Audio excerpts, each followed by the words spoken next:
You know how it is, you really want to get to grips with something, but who has the time to sift through everything? Yeah, exactly. That's what we try to do here. We take interesting stuff and pull out the main takeaways for you. Get right to the core of it. We dig into the sources so you get the essential insights without the legwork. And today, wow, the material we're digging into is, well, it's pretty intense. Mm-hmm.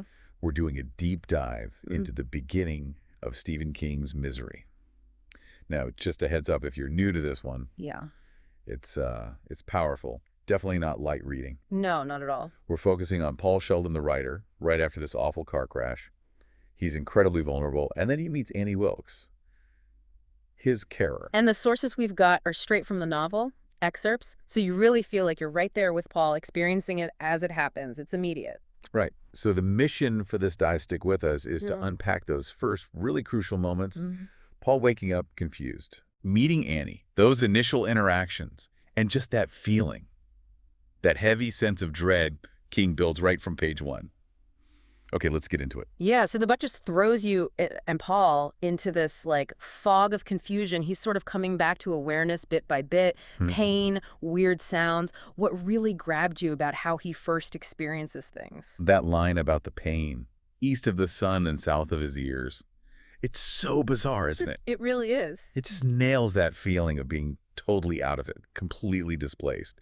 And then these like flashes of memory. The piling at Revere Beach. Yeah, what'd you make of that? It feels so specific, almost like a childhood thing popping up in the middle of this nightmare. I think you're right. That piling, it seems like it's almost an anchor for him, doesn't it? Something solid and normal from, before. A safe memory.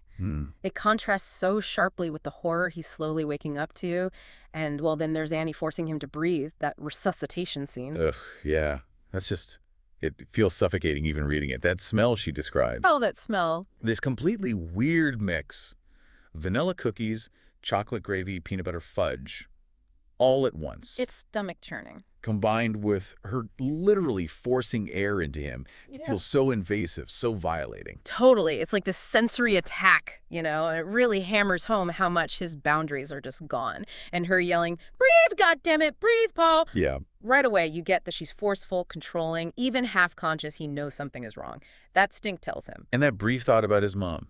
The baby oil. Yeah. Another flash of safety, right? Exactly. Yeah. A secure memory immediately wiped out by the reality of where he is makes you think how fragile those good memories can be. Yeah.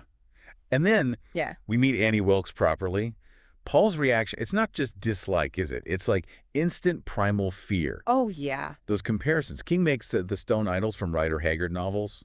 Stones and doom. It's deep, that feeling she triggers. And the physical description King uses, it really builds that sense of unease, doesn't it? She's described as big but not generous, lacking softness, almost like she's carved from something solid, no give. Like she doesn't have blood vessels or organs, just solid. That lack of typical femininity, it signals right away that she's outside the norm. It hints at something maybe missing, like empathy. It's a visual warning. And her eyes. That creepy idea that they're painted on, that they don't really move. Shiver. Yeah. Drives me the creeps. It makes her seem not quite human, like a statue that moves but isn't really alive inside. Exactly. And that visual creepiness gets layered with the sensory stuff, that awful, confusing smell again. Right. It's not just bad. It's wrong, disordered. Hints at the chaos underneath. And calling her an idol that takes everything, that's a huge red flag right there. Big warning about how consuming her attention is going to be. Those first conversations, they're so tense. Annie finding him after the crash. The little details, like her tut-tutting about his headlights being off. It all feels just a bit skewed. And how she explains why she stopped that flat bit of road after the Roydman's Hill. It sounds normal, specific. Yeah, almost too normal. Maybe, but then she's kind of vague about pulling him from the car. You start wondering, don't you, could she actually do that? Alone?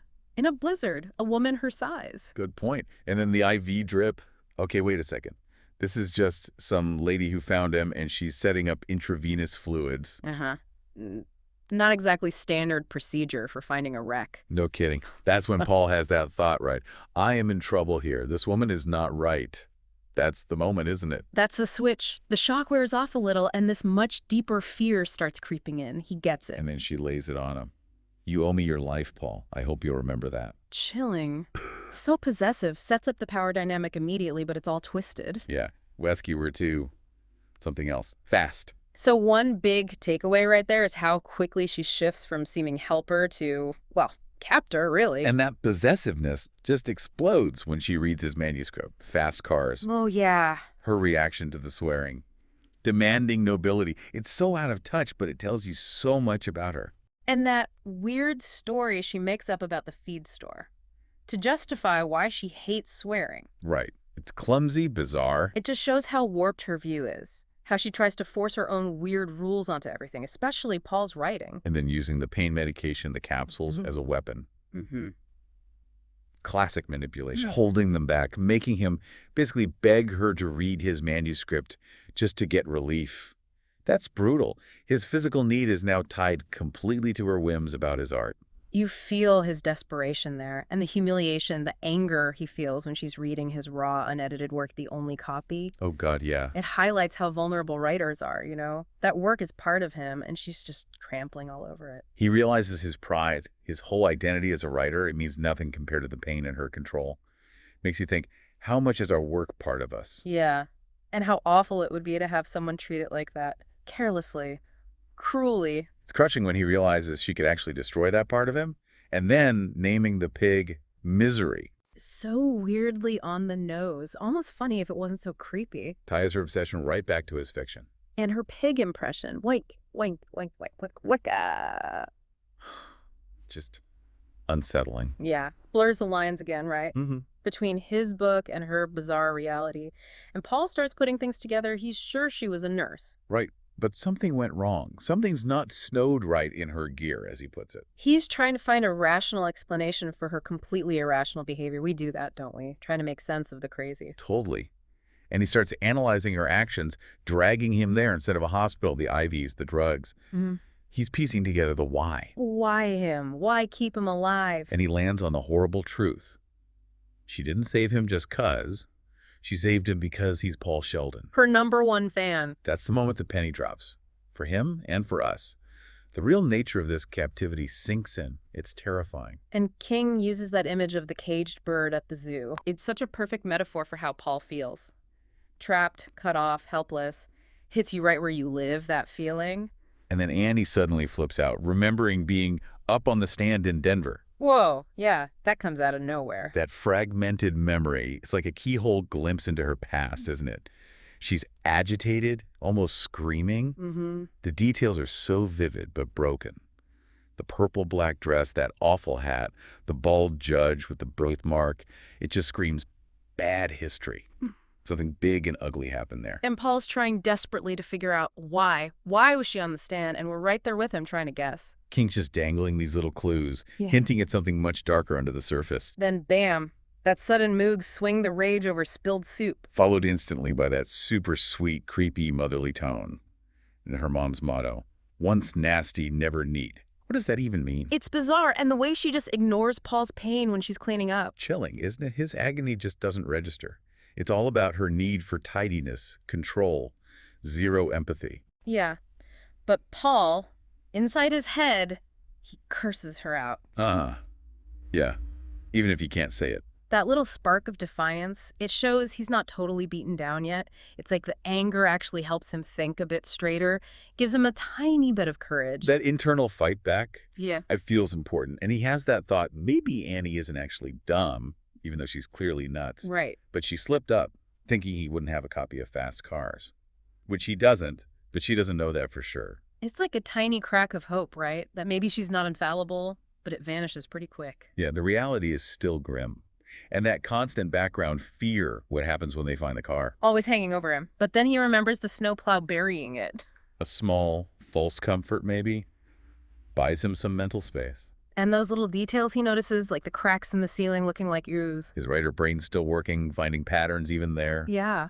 And that weird dream Annie on a magic carpet made of a Colorado license plate. So strange. And that phrase, once upon a time, keeps popping up. Yeah. It's like his subconscious is trying to process this insane reality by mixing it with story elements. So yeah, as these first bits wrap up, you're left with this really intense, really disturbing picture. Yeah. Paul's trapped, physically and mentally, by this woman who is just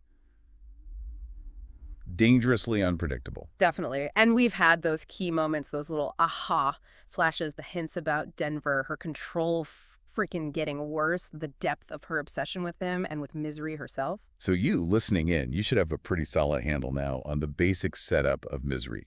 The core conflict, the sheer weirdness and terror of Paul's situation. It's all laid out. But it leaves you and us thinking, right, what do these first encounters really tell us about how deep Annie's obsession goes? What chance does Paul actually have? Is escape even possible, or is it just going to get worse? And that Denver thing. Yeah. What on earth could have happened to put Annie Wilkes up on the stand? That's the question that really sticks with you, doesn't it? Leaves a chill.